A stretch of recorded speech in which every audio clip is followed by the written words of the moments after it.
Sanibonani, welcome back to enye video. Ngiyabonga kakhulu ukuthi ungene. Thank you very much. Ngicela mangabe umusha, please subscribe, like i-video, share i-video as well. Faka i-notification bell yakho on ukuze ungaphuthelwa ama-video engiwalahlela kule channel.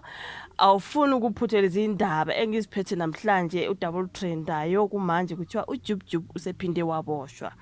Remember uJubJub wayeboshiwe iminyaka eyadlula you guys, ebebulala izingane ngizothi ngithi zesikole kwathiwa they were under some particular substances singeke siwakhulume, and then ke wathi ke mase be high lapho ke washayela recklessly, and then wabulala izingane ezinye zasala kuzizingane okuthiwa ziparalyzed, ezinye zinjani you guys. If you know you know.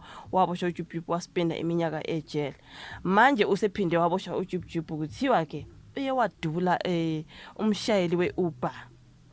Kuthiwa ke udaba mangilufunda ngesingisi la, ubhuti we-Uber driver ufika uzodropa umuntu la endlini, like obviously emhlambe egate lase the premises, right?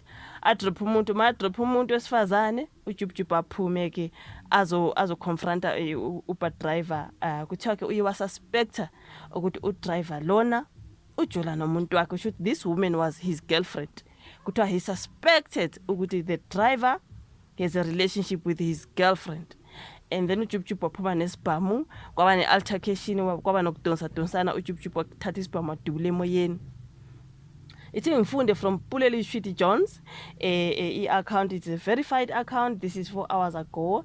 Uyatrenda njengoba ngizoya kwamanye ama-publications, but ngizofunda la bathi an Uber driver was dropping off a passenger, they say brackets girlfriend, right? When an individual, which is uJubJub, emerged from the premises and accused the driver of being in a relationship with the girlfriend. The individual, brackets JubJub, then discharged a firearm into the air. Subsequently, the Uber driver opened a case leading to the arrest of JubJub Moarokhanye. A case of attempted murder has been opened. Lapho bethe just in, media personality and hip-hop artist Mulimo JubJub Moarokhanye have been arrested. The story is developing, okay?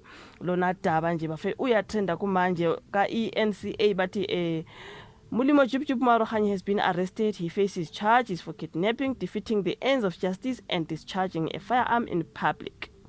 Police spokesperson Brigadier Athlenda Mate said Moarokhanye was allegedly involved in an altercation with an e-hailing driver ngase Edenvale.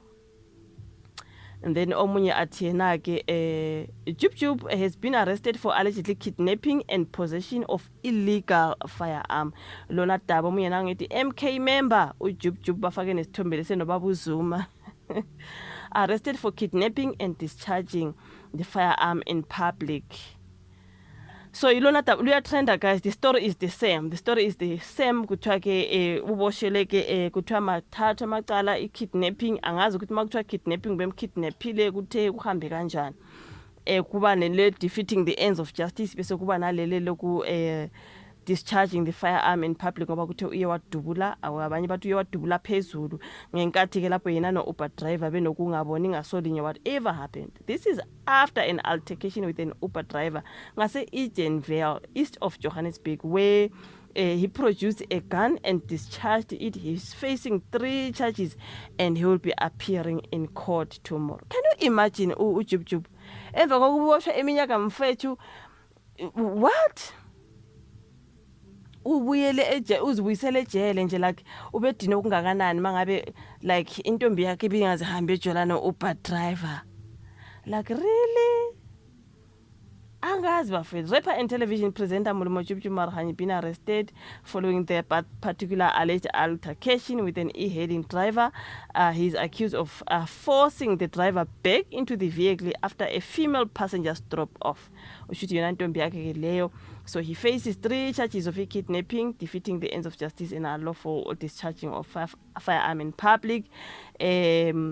Following claims he discharged the firearm during the incident, the police have now confirmed that the driver reported the matter with no injuries. Basho ukuthi driver uye wamanage ukuthi abaleke, and yeah, he is known for his hip-hop career and hosting the reality show Uyajola 99, and he is remaining in custody. He is scheduled to appear in the Germiston Magistrate Court on Monday.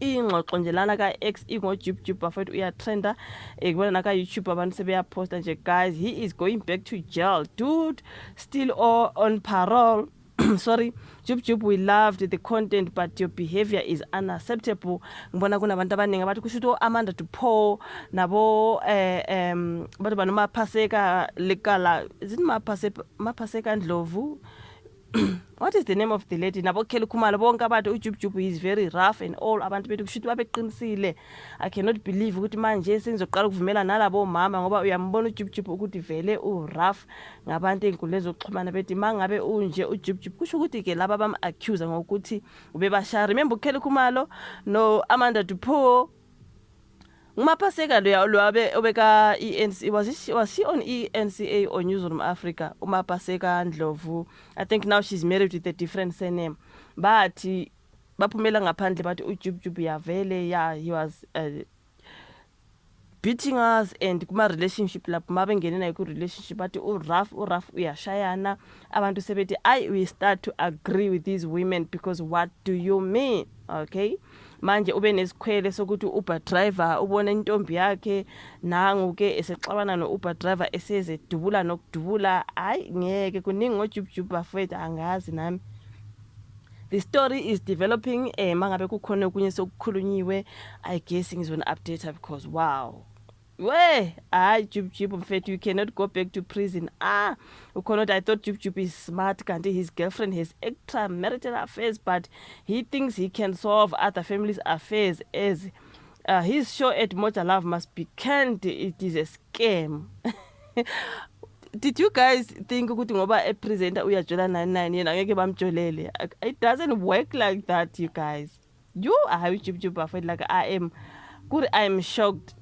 awungeke mfethu ufuna ukubuyela back ejele kuzomela wenze show mangabe uphuma ejele wakwagwetshwa iminyaka umeke sure ukuthi you don't go back to that place but mawuzoqhubeka futhi wenza ukungezwa uzoloku uphindele ejele and ngapha i-celebrity lelo bafethu and you are setting such a bad example nje you are setting ngeke I give up ilona double trend aloka Jub mangabe kukhona kuzayo ngizelothilela khona thank you very much nyabonga ungakhohlwa ukulike nofaka i-notification bell yakho on sibonana ku video elandelayo bye